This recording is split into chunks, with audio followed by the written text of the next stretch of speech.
ఇట్లా అందరికి జ్వరాలు వచ్చి పడిపోయింది 20 రోజుల మొక్కునింటిని ఇప్పుడు బాగుంది. ఆయనకి ఆరోగ్యం బాగాలేకుండా అది బాగైంది. ఇంతకు ముందు చెప్పిండే 9 వారాలు ఆంజనేయ స్వామికి తిరగమనింటే తిరిగిండే.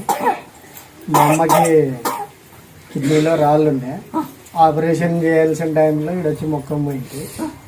ఆపరేషన్ లేకున్నట్లు అయిపోయా. తర్వాత చెల్లెలకి పిల్లలు కావాలని ఉంది.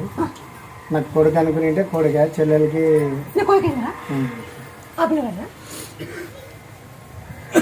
మా చెల్లెలకి ఆడపాప కావాలనుకుని ఆడపాప.